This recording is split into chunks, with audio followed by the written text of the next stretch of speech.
Hudson Card.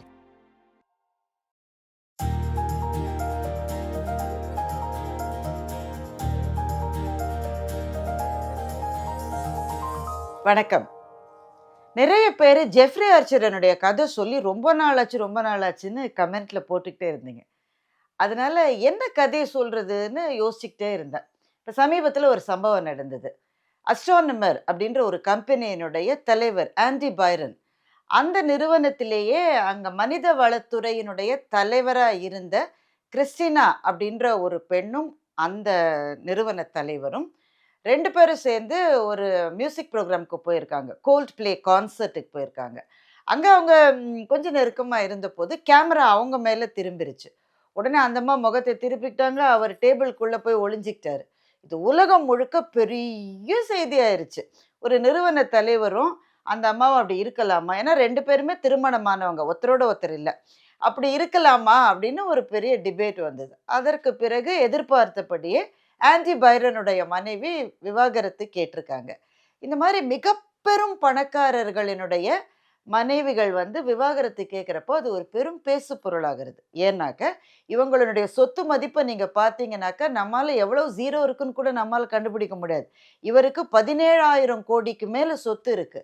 அதுல கிட்டத்தட்ட பாதிய ஒருவேள மனைவிக்கு கொடுக்க வேண்டியிருக்கலான்னு இப்ப எல்லாரும் பேசிக்கிட்டு இருக்காங்க. இந்த மாதிரியான விவாகரத்துக்களுக்கு பின்னாடி இருக்கிற சில விஷயங்கள பத்தி ஜெஃப்ரி ஆர்ச்சர் எழுதின ஒரு கதை, அப்போ எனக்கு ஞாபகத்துக்கு வந்தது. "To not drink this water" அதுதான் அந்த கதையினுடைய தலைப்பு. அந்த கதை தான் இன்னைக்கு உங்களோட நான் பகிர்ந்துக்க போறேன்.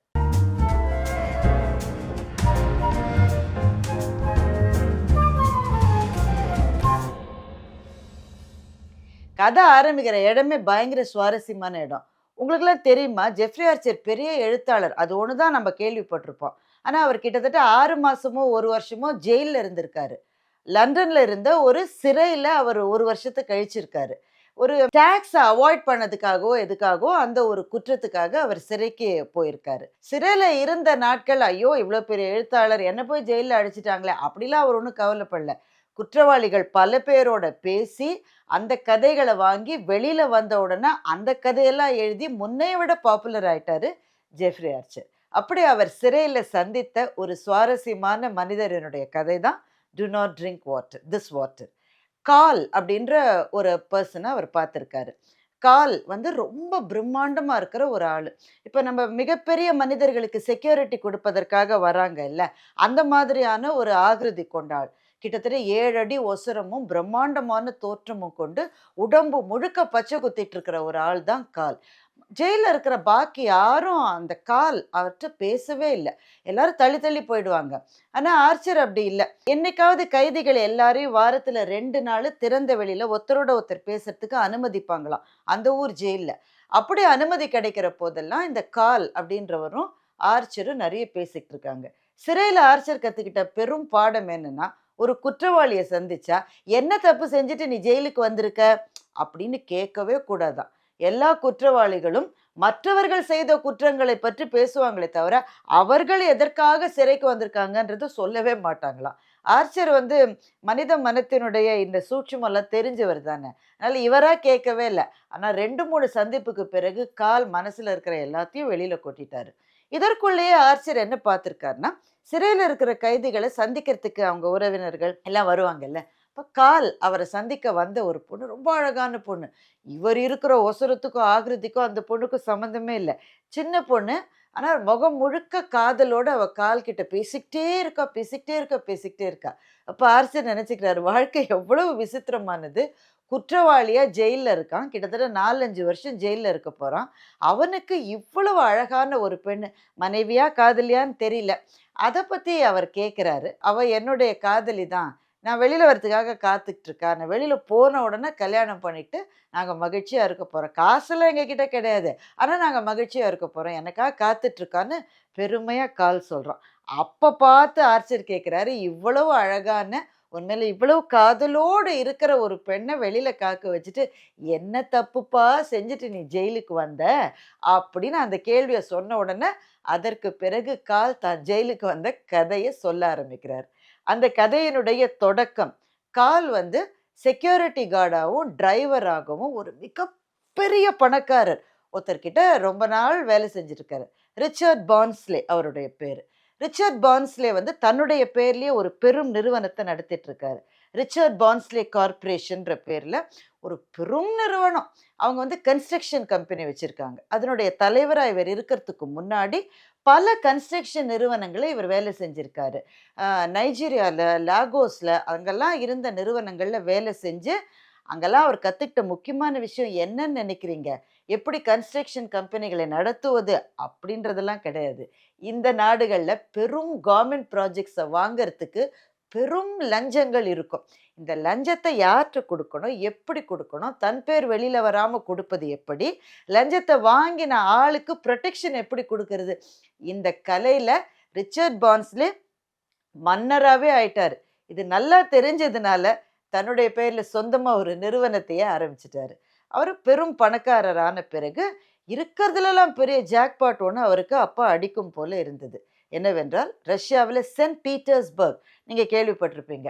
அந்த பெரும் நகரத்துல ஒரு பெரிய ப்ராஜெக்ட், ஒரு பைப்லைன கட்டுகிற ஒரு ப்ராஜெக்ட். அது வந்து கிட்டத்தட்ட $60,000,000 மதிப்புள்ள ஒரு ப்ராஜெக்ட். அது கிடைக்கிறதுக்கான ஒரு வாய்ப்பு ரிச்சர்ட் பான்ஸ்லேக்கு கிடைச்சது. ரிச்சர்ட் இந்த வாய்ப்ப விடுவாரா? யார பிடிச்சா இது கிடைக்குன்ற அவருடைய தேடல்ல அவருக்கு சிக்கினவர் தான் ஆம், ஆண்டன் ஷெகாவ் என்ற பெயரை கொண்ட ஒரு பெரிய எழுத்தாளருடைய பேர் அது. அந்த பெயரை கொண்ட ஒரு அமைச்சர். அந்த அமைச்சரை இவர் வந்து பிடிச்சிட்டாரு. அந்த அமைச்சர் அப்போதான் பொலிட் பியூரோக்குள்ள வந்தவர். பொலிட் பியூரோன்றது ரஷ்யாவுல இருக்கிற மிக முக்கியமான அரசியல் அமைப்பு. அதிபர் இப்ப புட்டின் அதிபரா இருக்காருல்ல, அதிபருக்கு நேரடி தொடர்புல இருக்கிறவங்கலாம் தான் பொலிட் பியூரோல இருப்பாங்க. இந்த ஷெகாவ் இப்பதான் பொலிட் பியூரோக்குள்ள வந்திருக்காரு. இது மட்டும் பெரும் தொகைகளெல்லாம் வாங்கி அவருக்கு பழக்கம் இல்லையாம். அதனால நம்பாள் தான் இருக்காரு ரிச்சர்ட் பான்ஸ்லே. எதை எப்படி வாங்கணும்னு சொல்லிக் கொடுக்கறதுக்காக. இந்த பைப்லைன் ப்ராஜெக்ட் எங்கள் நிறுவனத்துக்கு கொடுக்கப்பட்டால், உங்களுக்கு நாங்க கிட்டத்தட்ட $5,000,000 குடுப்போம்ன்னு சொல்லி இவர் பேரம் பேசுறாரு. இதெல்லாம் எவ்வளோ ரகசியமா பேசணும் பார்த்துக்குங்க. வெளியில வரக்கூடாது, அந்த நாட்டிலயும் யாருக்கும் தெரியக்கூடாது, இவங்க நாட்டிலயும் யாருக்கும் தெரியக்கூடாது. அதனால ஜெனீவாக்கு கூட்டிட்டு போயி, ஷெகாவ வச்சுக்கிட்டு பேச வேண்டியதெல்லாம் பேசி முடிச்சு, அவர் பேர்ல அங்க ஸ்விட்சர்லாண்ட்ல ஒரு அக்கவுண்ட் ஆரம்பிச்சு, அந்த ஆரம்பத்துல அந்த அந்த அக்கவுண்ட்ல சீட் மணின்னு சொல்லுவாங்க. நம்பிக்கை வரத்துக்காக ஒரு தொகைய முதல்லயே போட்டு வச்சிர்றது. இத போட்டு இந்த ப்ராஜெக்ட் எங்களுக்கு வந்தா பேசினதுல பாக்கி தொகையையும் நான் குடுத்துருவேன்னு சொல்லி எல்லாமே முடிவாயிருச்சு. எல்லாம் முடிவான பிறகு இவர் செயின்ட் பீட்டர்ஸ்பர்குக்கு போயி ஒரு நாள் ஷெகாவ சந்திக்கிறாரு. சந்திச்சு கான்ட்ராக்ட்ட எப்ப சைன் பண்ணணும்னு கேட்டபோது தான் ஷெகா வந்த நல்ல செய்திய சொல்றாரு. இன்னும் 3 வாரத்துல எங்கள் அதிபர் புட்டின் செயின்ட் பீட்டர்ஸ்பர்குக்கு வரப்போறார்.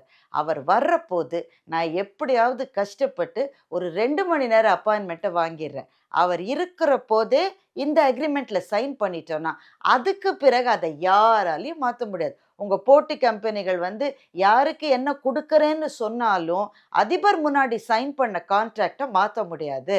அதனால 3 வாரத்துல நீங்க திரும்ப செயின்ட் பீட்டர்ஸ்பர்குக்கு வரணும். அப்படின்னு சொன்ன உடனே ரிச்சர்டுக்கு சந்தோஷம் தாங்கல. $60,000,000 சும்மாவா? லைஃப்லயே செட்டில் ஆயிடலான்னு நினைக்கிறாரு. அதனால அன்றைக்கு ஏர்போர்ட்ல இருந்து அவர் இறங்கி, தன்னுடைய நாட்டுக்கு அதாவது லண்டனுக்கு திரும்பி வரத்துக்காக விமானத்த பிடிக்கிறதுக்கு கிட்டத்தட்ட 3 மணி நேரம் டைம் இருந்தது. அவர் பார்த்துக்கிட்டே இருந்தபோது, இப்பவே கிளம்புற இன்னொரு விமானமும் இருக்குன்னு தெரிய வந்தது. உடனே ஓடி போயி, என்னோட டிக்கெட்ட இந்த விமானத்துக்கே மாத்தி குடுங்கன்னு சொல்லி, முந்தின விமானத்திலேயே வந்துட்டார். கிளம்புறதுக்கு முன்னாடி தன்னுடைய டிரைவருக்கு மாத்திரம் ஃபோன் பண்ணி, "சீக்கிரமே வரேன் ஏர்போர்ட்டுக்கு வந்துருன்னு" சொல்லிட்டு, லண்டன்ல போய் இவர் இறங்கின போது டிரைவர் காத்துட்டு இருக்காரு. கார்ல ஏறின உடனே தன்னுடைய செக்ரட்டரி ஜில் அவங்கள கூப்பிட்டு, "3 வாரத்துல நான் திரும்பி போணும் செயின்ட் பீட்டர்ஸ்பர்குக்கு. டிக்கெட் புக் பண்ணிடு. போர்ட் மெம்பர்ஸ் எல்லாரையும் கூப்பிட்டு ஒரு மீட்டிங்க்கு அரேஞ்ச் பண்ணிடு. கான்ட்ராக்ட் சைன் பண்ண போறோம்." பட பட பட பட பட படன்னு உத்தரவுகள பிறப்பித்துக் கொண்டே போகிறார். அந்த உத்தரவுல மிக முக்கியமான உத்தரவு, சாம் கோஹென் அவங்க தான் இவருடைய லீகல் அட்வைசர். வக்கீலுங்க.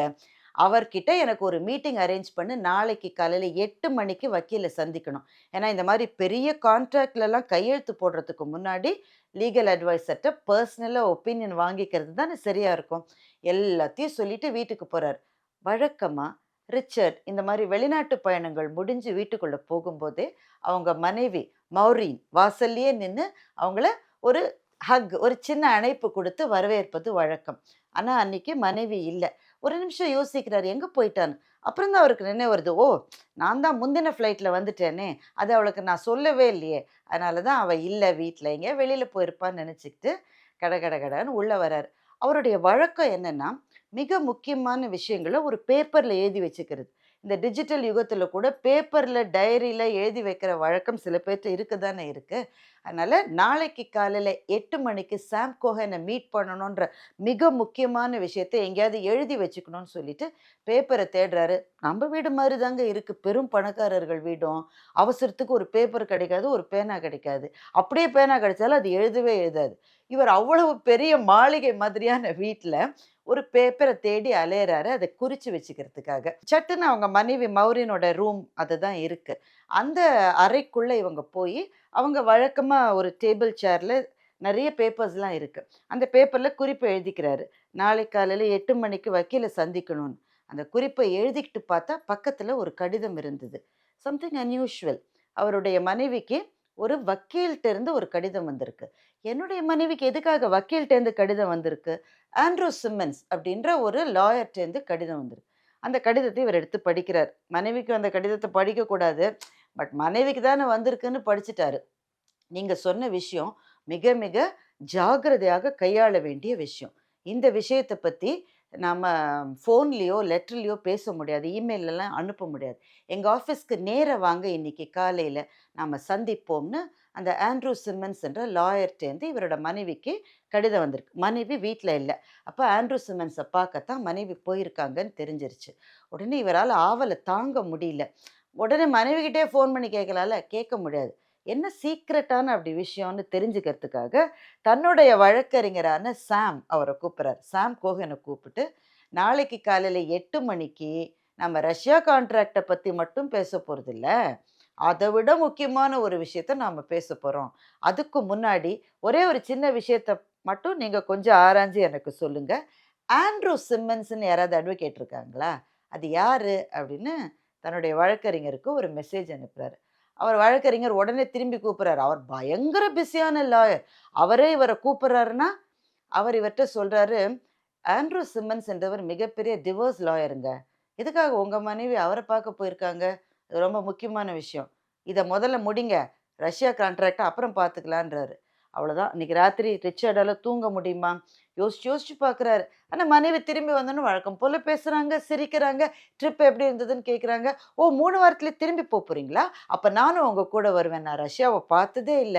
நெறைய இடம் சுத்தி பார்க்கணும். அங்க இருக்கிற மியூசியம்லாம் எனக்கு ரொம்ப பிடிக்கும்லாம்" சொல்றாங்க. அடுத்த நாள் காலை சரியா 8 மணிக்கு தன்னுடைய வழக்கறிஞரை இவர் சந்திக்க போறபோது, ரஷ்யா கான்ட்ராக்ட்ட பத்தி எதுவுமே கேட்கல. ஆண்ட்ரூ சிம்மன்ஸ் என்ற அந்த வழக்கறிஞர் டிவோர்ஸ் லாயர் தானா? ஆமாங்க. வழக்கறிஞர்கள்ல டிவோர்ஸ் லாயர்ஸ் இருக்காங்கல்ல, அவங்க அத மாத்திரம் தான் பார்ப்பாங்க. ஏன்னா, அதுவே அவங்களுக்கு அவ்வளவு பெரிய பிசினஸ் அது. உங்க மனைவி டிவோர்ஸுக்காக ஒரு லாயர்ட்ட போறாங்கன்னா, நீங்க எச்சரிக்கையா இருக்கணும். அதுவும் டைமிங்க பார்த்தீங்களா ரிச்சர்ட்? இந்த $60,000,000 கான்ட்ராக்ட் உங்களுக்கு கிடைக்கிற நேரத்துல டிவோர்ஸுக்கு போயிருக்காங்கன்னா என்ன அர்த்தம்? அந்த 60,000,000ல $30,000,000யாவது உங்க மனைவி உங்ககிட்டேருந்து ஜீவனாம்சமா கேட்க போறாங்கன்னு அர்த்தம். இந்த டிவோர்ஸ்ல கூட பாருங்க டைமிங் அவ்வளோ முக்கியமானது.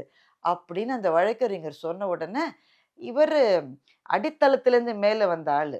அடிச்சு புடிச்சு எதையும் செஞ்சு, எதையும் சாதிச்சு குடுக்க வேண்டியவங்களுக்கு கொடுத்து, தவிர்க்க வேண்டியவங்கள தவிர்த்து மேல வந்த ஆளு. அதனால இவருடைய மூளை எப்படி வேலை செய்யும்னு நம்ப யோசிக்கலாம் தானே! என்ன செய்றதுன்னு இவர் கேட்கிறாரு. எதுவுமே செய்யக்கூடாது. இந்த நேரத்தில நீங்க எது செஞ்சாலும், அது நாளைக்கு டிவோர்ஸ் வழக்கு வரப்போது உங்களுக்கு அகெயின்ஸ்ட் ஆனதா ஆயிரும். அதனால உங்க மனைவிட்ட சாதாரணமா எப்பவும் போல இருங்க. உங்க நடவடிக்கையில எந்த மாற்றமும் இருக்கக்கூடாது. இந்த கான்ட்ராக்ட்லாம் முடிஞ்ச பிறகு இந்த விஷயத்த நம்ப யோசிக்கலாம். அப்படின்னு வழக்கறிஞர் நல்ல விதமா தான் புத்தி சொல்றாரு. ஆனா, இவர் அப்புறம் வழக்கறிஞர்ட்ட ரொம்ப நேரம் பேசிட்டு இருக்காரு. என்ன பேசினாருன்னு நமக்கு தெரியல. 3 வாரங்கள் கழித்து தன்னுடைய மனைவியோடு செயின்ட் பீட்டர்ஸ்பர்குக்கு போய் ரிச்சர்ட் இறங்குகிற போது அந்த ட்ரிப்பு பயங்கர அட்வென்ச்சரஸா இருக்கும்னு மாத்திரம் அவருக்கு தெரியும். ஒரு விஷயம் தெரியுமா?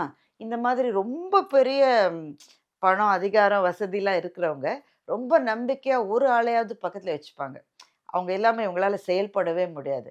அப்படி இவர் கூடவே இருந்தது தான் இவருடைய மெய்காப்பாளரான கால். அதாவது இப்ப ஆர்ச்சரோட ஜெயில்ல இருக்காரே, அவர்தான். அந்த காலையும் கூட்டிட்டு தான் போயிருக்காரு. அவன் ஒண்ணுமே பேச மாட்டான். இவரும் அவன்கிட்ட நேரடியா பேச மாட்டாங்க. ஆனா கூடவே இருக்கிறவங்களுக்கு என்னென்ன நடக்குதுன்னு தெரியத்தானே தெரியும். அதனால காலுக்கு நடக்கிற விஷயங்கள் எல்லாத்தையும் புரிஞ்சுக்க முடியுது. அப்ப சாரும், மேடமும் செயின்ட் பீட்டர்ஸ்பர்க்ல வந்து அந்த ஹோட்டல்ல இறங்குறாங்க. அவங்க வழக்கமா பெரிய சூட்ல தான் தங்குவாங்க. முதல் முறை இவர் செயின்ட் பீட்டர்ஸ்பர்க்ல அந்த ஹோட்டலுக்கு போய் தங்கினாருல்ல, 3 வாரத்துக்கு முன்னாடி. அப்ப ரொம்ப ஆச்சரியமாவும், அதிர்ச்சியாவும் ஒரு விஷயத்த பார்த்தாரு. அவர் அப்பதான் ரஷ்யாவுக்கு முதல் முறை வராரு. நேரா போய் டாய்லெட்ல, வாஷ்ரூம்ல போய் கதவ திறந்த உடனே, அங்க ஒரு குழா இருக்கும்ல வாஷ் பேசின்ல. அதுக்கு மேல பெரிய நோட்டீஸ் ஒண்ணு இருந்தது. "Do not drink this water." இந்த தண்ணீரை குடிக்காதீர்கள் அப்படின்னு பெருசா எழுதி வச்சிருந்தாங்க. அதுக்கப்புறம் பார்த்தாக்க, படுக்கையினுடைய 2 பக்கங்கள்ல, பாத்ரூம்ல, அப்புறம் அது பெரிய சூட் அது. ஒரே ஒரு அறை இருக்காது. அதுவே ஒரு பெரிய வீடு மாதிரி இருக்கும். கிச்சன் இருக்கும், டைனிங் ரூம் இருக்கும், மீட்டிங் ரூம் இருக்கும். ஒவ்வொரு இடத்துலயும் பாட்டில் வாட்டர் எல்லா இடத்துலயும் இருந்தது.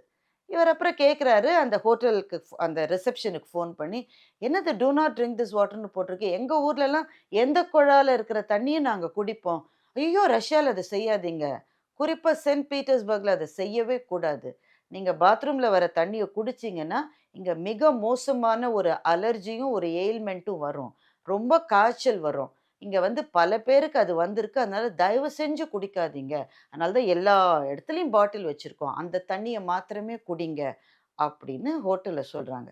இத பத்தி தன்னுடைய நண்பரான அமைச்சரான ஷெகாவ்ட்டயும் அவர் கேட்கிறாரு. "என்ன உங்க ஊர்ல எப்படி இருக்கு? இந்த தண்ணீய குடிக்கக்கூடாதுன்னு நோட்டீஸ் வச்சிருக்காங்க." "ஆமாமா குடிச்சிராதீங்க, குடிச்சிராதீங்க. பெரிய கான்ட்ராக்ட் சைன் பண்ண போறோம். இந்த நேரத்துல ஏதாவது குடிச்சு பிரச்சனை வந்துற போகுது." அப்படின்னா வெளிநாட்டுலேருந்து இங்க வர டூரிஸ்ட்டுக்கெல்லாம் நெறைய பேர் பாதிக்கப்பட்டுருக்காங்களா? பாதிக்கப்பட்டது மாத்திரம் இல்ல. நெறைய பேரினுடைய காலமே முடிஞ்சு போயிருக்குன்னு அமைச்சரே சொல்றாரு. "எவ்வளோ பேர் அப்படி இறந்திருக்காங்க?" அப்படின்னு ரிச்சர்ட் கேட்கிறாரு. "உங்களுக்கு ரஷ்யாவுல இருக்கிற இரும்பு திரைய பத்தி தெரியாதா? எவ்வளோ பேர் இறந்து போனாலும், யாருமே இறக்கலன்னு தான் நாங்க சொல்லுவோம்ன்னு" அமைச்சர் சொல்றாரு. அப்ப ரிச்சர்ட் ரொம்ப தெளிவா முடிவு பண்ணிக்கிறாரு. இந்த ஊர்ல இருக்கிற மட்டும் பாட்டில் வாட்டர மாத்திரம் தான் சாமி சாப்பிடணும். எங்க ஊர்ல வழக்கமா செய்ற மாதிரி பாத்ரூம்லேருந்து தண்ணிய குடிக்கிறதெல்லாம் செய்யக்கூடாதுன்னு முடிவு பண்ணிக்கிறாரு. இப்ப 3 வாரம் கழிச்சு மனைவியோடு திரும்பவும் அதே ஹோட்டலுக்கு போனபோது, ஓட்டமா ஓடிப்போய் பாத்ரூம்ல கதவு சாத்திக்கிறாரு. அங்கெல்லாம் பொதுவாவே 2 பாத்ரூம் இருக்கும். பெரிய சூட் ரூம்ல. பெட்ரூமுக்கு பக்கத்துல 1 இருக்கும். வெளியில 1 இருக்கும். முதல் பாத்ரூமுக்கு போய் ஃபர்ஸ்ட்டு என்ன செஞ்சாருன்றீங்க Richard? "Do not drink this வாட்டர்ன்னு" எழுதியிருக்கிற அந்த போர்டு இருக்குல்ல, அந்த போர்ட எடுத்து சுருட்டி, மடக்கி தன்னுடைய பாக்கெட்ல வச்சுக்கிட்டாரு. அங்க இருந்த அந்த பாட்டில் தண்ணி இருக்குல்ல, அத கொட்டிட்டு, அதுக்கு பதிலா டேப் வாட்டரையே பிடிச்சு அங்க வச்சாரு. அதே மாதிரி மனைவி தன்னுடைய சூட்கேஸ்ல ஏதோ பிஸியா இருந்தபோது, இன்னொரு பாத்ரூமுக்கும் போயி, அங்கேயும் அதையே பண்ணாரு. அவங்க அங்க இருந்த அந்த 2 நாள், அவங்க அதிபரை சந்திப்பதற்கு 2 நாள் டைம் இருக்கு. 2 நாள்லயும் திரும்ப, திரும்ப, திரும்ப அவர் செஞ்சுகிட்டு இருந்த முக்கியமான வேலை என்னன்னா, அவங்க மனைவி அருந்தக்கூடிய வாட்டர் குடிக்கக்கூடிய அந்த பாட்டில் எல்லாத்தையும் காலி பண்ணிட்டு, டேப் வாட்டர பிடிச்சு, பிடிச்சு வச்சாரு. இவ்ளோ பெரிய ஆள் அதையே செஞ்சுகிட்டு இருந்தா அவங்க மனைவிக்கு சந்தேகம் வரும்ல. அதனால அவர் கண்ண காமிச்சாரு. யாருக்கு? காலுக்கு. அவன் புரிஞ்சுக்கிட்டான் என்ன செய்யணுன்றத. சொல்லாமலே புரிந்து கொண்டான். அதனால அவங்க மனைவி குடிக்கிற எல்லா பாட்டில்ல இருக்கிற தண்ணியும் கொட்டிட்டு, அங்க இருந்த டேப் வாட்டர பிடிச்சு, பிடிச்சு வைக்கிற வேலைய கால் ரொம்ப தெளிவா பண்ணிக்கிட்டே இருந்தான். இவங்க 2 பேரும் ரஷ்யால இருக்கிற மியூசியம்லாம் சுத்தி பார்த்தாங்க.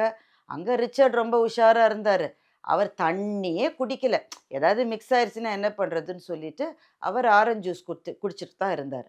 ஆனா ரூமுக்கு வந்த உடனே, அவர் இருக்கிற பக்கத்துல இருக்கிற பாட்டில் வாட்டர மட்டும் அவர் குடிச்சிட்டு இருந்தாரே தவிர, மனைவி இருந்த பக்கத்துல இருந்த பாட்டில்ஸ தொடவே இல்ல. ஏன்னா கால் தண்ணிய மாத்தி வச்சிருக்கிறது அவருக்கு தெரியும் தானே. ஒரு நாள் முடிஞ்ச உடனே அவங்க மனைவிக்கு உடம்பு சரியில்லாம போயிருச்சு. "எனக்கு ரொம்ப சோர்வா இருக்கு. ரொம்ப டயர்டா இருக்கு. ரஷ்யால நெறைய இடம் பார்க்கணும்னு ஆசையா வந்தேன். என்னால முடியவே இல்லையே, ஏன்?" அப்படின்னு இவர கேட்குறாங்க மனைவி. "அதெல்லாம் ஒண்ணும் இல்ல. இப்ப ரஷ்யால சம்மர் இல்லையா? நீ நம்ம ஊர் கோல்டுலேருந்து இங்க வந்திருக்க. இந்த வெதர் உனக்கு ஒத்துக்கல. நீ நல்லா ரெஸ்ட் எடுத்துக்கோ. எல்லாம் சரியாயிடும்." அப்படின்னு இவர் சொல்றாரு. ஆனா இவருக்கு தெரியும் மனைவிக்கு ஏன் முடியாம போயிட்டு இருக்குன்னு இவருக்கு தெரியும். அ டாக்டர் யாராவது கூப்பிடுறீங்களா? அப்படின்னு அவங்க மனைவி கேட்குறாங்க. ச்சீ ச்சீ ச்சீ! இதுக்கெல்லாம் போய் யாராவது டாக்டர கூப்பிடுவாங்களா? நெறைய தண்ணி குடி. என்ன பிரச்சனையா இருந்தாலும் தண்ணி குடிக்க குடிக்க சரியாயிரும். அப்படின்னு மனைவிக்கு தாராளமா அட்வைஸ் பண்றாரு ரிச்சர்ட். குறிப்பிட்ட நாள் வருகிறது. அதுக்கு முந்தின நாள் இரவே அவங்க மனைவி ரொம்ப பேல் ஆயிட்டாங்க. வெள்ள வெளேர்ன்னு ஆயிட்டாங்க. முடியல முடியலன்னு சொல்றாங்க. ஒண்ணும் இல்ல, ஒண்ணும் இல்லன்னு சொல்லி, இவர் ஏதோ மாத்திரையெல்லாம் குடுக்குற மாரி குடுத்து மனைவிய தூங்க வச்சு, அடுத்த நாள் மீட்டிங்க்கு போறதுக்காக ரெடி ஆறதுக்கு எல்லாம் பண்ணிட்டார். அப்போ ஃபோன் வருது ஷெகார்ட்டேருந்து. நாளைக்கு மார்னிங் அதிபர் இங்க வராரு. அதிபர்ட்ட ஒரே ஒரு விஷயம் முக்கியம். ஒரு நிமிஷம் நீங்க லேட்டா வந்தீங்கனாலும், கான்ட்ராக்ட்ட கேன்சல் பண்ணிடுவாரு. யாராவது தாமதமா வந்தா, அத மாத்திரம் அவர் மன்னிக்கவே மாட்டாரு. மறந்துறாதீங்க. அப்படின்னு சொல்றாரு. நான்லாம் லேட்டா வரமாட்டேங்க. ஒரு ஒரு இங்கிலீஷ்மேன்ட்ட போய் இத நீங்க சொல்லணுமா? We are always punctual. நான் முன்னாடி தான் வருவேனே தவிர லேட்டா வரமாட்டேன். அப்படின்னு இவரும் சொல்றாரு. அடுத்த நாள் காலை ஷெகாவ் மீட்டிங்க்கு தயாரா இருக்காரு. அதிபர் எந்த நேரமும் உள்ள வர்றதுக்கான ஒரு சூழல் இருக்கிறது. வந்து பார்த்தா, ரிச்சர்ட் இன்னும் வரல. என்னையா இருந்தாலும் சீக்கிரமே வரேன்னு சொன்னா, இன்னும் காணோம். ஃபோன போடுயா. ஃபோன போட்டு பார்க்குறாங்க. செல்ஃபோன் அடிச்சுக்கிட்டே இருக்கு, எடுக்க மாட்டேங்கிறாரு. உடனே தன்னுடைய அசிஸ்டன்ட்ட கூப்பிட்டு, அவன் வர நேரத் அவர் வந்த பிறகு தான் அதிபர் வரணும். அதிபர் வந்த பிறகு இவர் வந்தார்னா பிரச்சனை ஆயிரும். ஓடு ஹோட்டலுக்கு ஓடு. கதவ உடைச்சாவது அந்த ஆள வெளியில கூட்டிட்டு வான்னு அனுப்பி டென்ஷனா இருக்காரு ஷெகாவ். போன ஆளும் திரும்பி வரல. ஷெகாவுக்கு பைத்தியமே பிடிச்சிரும் போல ஆயிருச்சு. என்னாச்சு? என்னாச்சு? என்னாச்சுன்னு அலமோதுறாரு. அப்போ ஹோட்டல்லேருந்து அவருக்கு ஃபோன் வருது. நீங்க ஒரு ஆள அனுப்பிச்சீங்க. அவரு ரிச்சர்ட் தங்கி இருக்கிற ரூம்ல ரெஸ்பான்ஸே இல்ல. ஃபோன் பண்ணி பார்க்குறோம். கதவை தட்டி, தட்டி, தட்டி பார்க்குறோம். ஒண்ணுமே ரெஸ்பான்ஸ் இல்ல. அவங்க கூட கால்ன்னு ஒரு ஆள் வந்தான். அவன் ரூமுக்கு வெளியில நிக்கிறான். அவனும் எனக்கு எதுவும் தெரியாதுன்னு சொல்றான். என்ன செய்யறது? கதவ உடைச்சிடலாமா? அப்படின்னு ஹோட்டல்ல கேட்குறேன். இவர் கத்துறாரு. உடைங்கடா, உடைங்க. கதவ முதல்ல உடைங்க. அந்த ஆள வெளியில கூப்பிடுங்க. கான்ட்ராக்ட்ட சைன் பண்ண அப்புறம் அவன் என்ன வேணா ஆகட்டும் அப்படின்றாரு. கதவ உடைச்சு பார்த்தா, உள்ள கணவன், மனைவி 2 பேருமே மயக்கமா கிடக்குறாங்க. எந்திரிக்கக்கூடிய சூழ்நிலையிலேயே 2 பேரும் இல்ல. இப்ப ஷெகாவ் என்ன செய்ய முடியும்? அந்த நேரம்னு பார்த்து அதிபர் கரெக்ட்டா வந்துட்டாரு. அவர் ஒரு நிமிஷம் கூட தாமதமா வரல. நடந்த விஷயத்தை அதிபரிடம் சொல்லுகிற மிக, மிக, மிக, மிக மோசமான ஒரு சிச்சுவேஷன் தன் வாழ்க்கையில வரும்னு அவர் நினைச்சே பார்க்கல. அதிபர் அவர ஒரு பார்வை தான் பார்த்தாரு. அந்த பார்வைக்கு என்ன அர்த்தம்ன்றது ஷெகாவுக்கு தெரியும். இனிமே நீ அமைச்சரும் இல்ல, பொலிட் பியூரோலயும் நீ இருக்க முடியாதுன்றது தான் அந்த பார்வைக்கு அர்த்தம். கதவ உடைச்சு காப்பாற்றப்பட்ட 2 பேருக்கும் நல்ல வேளை உயிர் இருந்தது. அதனால ரஷ்யாவிலேயே ஹாஸ்பிட்டல்ல சேர்த்துரலாமான்னு சொல்லி அவர் கேட்கிறபோது அதிபர் சொல்றாரு, "அந்த வேலைய மாத்திரம் செய்யாத. பிரைவேட் ஜெட்ட வெப்பியோ, எத வெப்பியோ தெரியாது. 2 பேரையும் அவங்க நாட்டுக்கு திருப்பி அனுப்பு. இங்க அவங்க ஹாஸ்பிட்டல்ல அட்மிட் ஆகி இங்க இறந்துட்டாங்கன்னா, ரஷ்யாவுக்கு வர டூரிஸ்ட் யாருமே சேஃப் இல்லன்னு வெஸ்டர்ன் மீடியா நம்மள பத்தி பேச ஆரம்பிச்சுரும். முதல்ல அவங்க நாட்டுக்கு திருப்பி அனுப்புன்றாங்க." அவங்க 2 பேரையும் விமானத்துல வச்சு, கால் தான் அவங்கள திரும்பவும் கொண்டு போய் அந்த ஊர்ல லண்டன்ல ஹாஸ்பிட்டல்ல அட்மிட் பண்ணி 2 பேரும் கொஞ்சம் கொஞ்சமா பொழைச்சு வந்தாங்க. என்னதான் ஆச்சுன்னு ரிச்சர்டுக்கு புரியவே இல்ல. நான் தான் தண்ணிய மாத்தினேன். அவளுக்கு உடம்பு சரியில்லாம போய் ரஷ்யாவிலேயே அவ கதைய முடிச்சிடணும்னு நான் செஞ்சேன். ஆனா எனக்கு என்ன ஆச்சு? அப்படின்னு அவர் யோசிக்கிறாரு. பல விசாரணைகளுக்கு பிறகுதான் அவருக்கு தெரிய வந்தது. எப்படி அவர் தன்னுடைய பாடிகார்டான கால் கிட்ட அந்த அம்மா குடிக்கிற தண்ணியெல்லாம் மாத்தி மாத்தி வைக்க சொன்னாரோ, அதே போல அந்த அம்மாவும் அதே கால் கிட்ட இவர் குடிக்கிற தண்ணியெல்லாம் மாத்தி மாத்தி மாத்தி வைக்க சொல்லியிருக்காங்க. எப்படி ரஷ்யாவுல இருக்கிற தண்ணி, ஹோட்டல்ல பைப்ல வர தண்ணி சேஃபானது இல்லன்றது இவருக்கு தெரிய வந்ததோ, அந்த அம்மாட்ட அத கால் தான் சொல்லியிருக்காரு. அத வச்சே தன்னுடைய கணவருக்கும் அந்த ட்ரீட்மெண்ட்ட குடுக்க சொல்லி அந்த அம்மா சொல்லியிருக்காங்க. ஆனா கால் புத்திசாலி. கணவன் சொன்னதை மனைவிட்ட சொல்லல, மனைவி சொன்னத கணவன்ட்ட சொல்லல. ஏன் சொல்லணும்? 2 பேருமே காசு குடுக்குறாங்கன்ற போது, எதற்காக சொல்லணும்? டபுள் ஏஜென்ட் மாதிரி கால் செயலாற்றியதை கணவனும், மனைவியும் தாமதமாகத்தான் புரிந்து கொண்டார்கள். இந்த விஷயத்த சொன்ன உடனே ஜெயில்ல ஆர்ச்சருக்கு சஸ்பென்ஸ் தாங்க முடியல. "அப்புறம் என்ன ஆச்சு? 2 பேருக்கு நடுவுல என்ன ஆச்சு?" அப்படின்னு கேட்கிறாரு. கால் சொல்றான், "என்ன ஆகும்? பெரும் பணக்காரர்களுக்கு நடுவுல இந்த மாதிரி விஷயங்கள் நடக்கிற போது, இது வெளியில தெரிஞ்சா கம்பெனியினுடைய ஷேர் வேல்யூ கீழ இறங்கிடும். அதனால 2 பேருக்குமே பிரயோஜனம் இல்லன்னு புரிஞ்சுகிட்டு 2 பேரும் ஒன்றாக வாழ்வதற்கு முடிவெடுத்து விட்டார்கள் அப்படின்னு கால் சொன்னான். ஆர்ச்சரால நம்பவே முடியல. அடப்பாவிகளா! சரி, நீ ஏன் ஜெயிலுக்கு வந்தன்? இந்த விஷயம் முழுக்க தெரிஞ்சவன் நான் தான். 2 பேருக்குமே ஏஜென்ட்டா நான் செயல்பட்டுருக்கேன். ஒருத்தர கொல்லணும்னு முடிவு பண்ண 2 பேரும் ஒத்துமையா வாழுறாங்க. ஆனா 2 மரணத்துக்கும் துணை போன என் மேல இல்லாத குற்றச்சாட்டெல்லாம் சொல்லி, என்னுடைய வீட்ல அவங்க பணத்த நான் பதுக்கிட்டேன்னு போலீஸ்ல கம்ப்ளைண்ட் பண்ணி, எனக்கு 3 1/2 வருஷத்துலேருந்து 4 வருஷம் மட்டும் ஜெயில் தண்டனை வாங்கி குடுத்துட்டாங்க. நான் ஜெயில்ல இருக்கேன் அப்படின்னு கால் சொன்னான். ஆர்ச்சருக்கு அவன் மேல ரொம்ப பரிதாபமா இருந்தது. அவன பார்த்து சொன்னாரு, "என்னப்பா அநியாயம்! அவங்க 2 பேரும் ஒண்ணாயிட்டாங்க. ஏன்னா 2 பேரும் பிரிஞ்சா பணமும் பிரிஞ்சிரும். 2 பேருக்கும் நஷ்டம்னு சொல்லிட்டு. ஆனா நீ வந்து ஜெயில்ல மாட்டிக்கிட்டே. அதுவும் உனக்காக ஒரு பொண்ணு வெளியில வெயிட் பண்ணிட்டு இருக்கிற போது, நீ போய் ஜெயில்ல இருக்கியே!" அப்படின்னு ஜெஃப்ரி ஆர்ச்சர் கால கேட்கிறார். கால் பயங்கரமா சிரிக்கிறான். அந்த உருவத்துக்கு அவன் சிரிக்கிறத கேட்டு ஜெயிலே திரும்பி பார்க்குது. கால் சொன்னா, "என் மேல பரிதாபப்படாதீங்க. நான் இங்க சந்தோஷமா இருக்கேன். எந்த நேரமும் எஜமானர் பின்னாலேயே போய் பயந்து பயந்து வாழ்கிற வாழ்க்கைய விட, இந்த ஜெயில்ல நான் ஃபுல் ஃப்ரீடமோட இருக்கேன். அதுவும் தவிர, இங்க பாருங்களேன், நான் வெளியில போயிட்டா எனக்காக ஒரு பெண்ணு காத்துட்ருக்கா. எனக்காக ஒரு காதல் வெளியில இருக்கு. என்னுடைய வாழ்க்கையில என்ன கஷ்டம்? அவங்க 2 பேரையும் நெனச்சு பாருங்க. என்ன கொல்ல நீ முயற்சி பண்ண. உன்ன கொல்ல நான் முயற்சி பண்ணேன் என்பது தெரிந்தும், வெளியில இருக்கிறவங்களுடைய பார்வைக்காகவும், தன்னுடைய சொத்துக்காகவும் ஒரே வீட்ல ஒண்ணா வாழறாங்களே, அதை விட பெரிய சிறை இருக்க முடியுமா என்ன? அப்படின்னு கால் சொன்ன உடனே ஆர்ச்சரும் சிரிச்சார். கதை இதோடு முடிவடைகிறது. நமக்கு ரொம்ப ஆச்சரியமா இருக்கு. பெரும் பெரும் இடங்களில் இருக்கிற பெரும் பெரும் பிரச்சனைகளினுடைய சில முகங்கள் நமக்கு தெரிய வருவதே இல்ல. எளிமையான வாழ்க்கையில ஒருத்தருக்கொருவர் நம்பிக்கையோடு, அன்போடு, பாசத்தோடு, ஏழையா இருந்தாலும் பரவால்ல, அன்போடு இருக்கிற வாழ்க்கை தான் செல்வங்கள் எல்லாவற்றிலும் பெரிய செல்வம் அப்படின்னு ஆர்ச்சர் எழுதல. ஆனா இந்த கதையிலிருந்து அதுதானே நாம புரிஞ்சுக்க முடியுது. அப்படிதானே? நன்றி. வணக்கம்.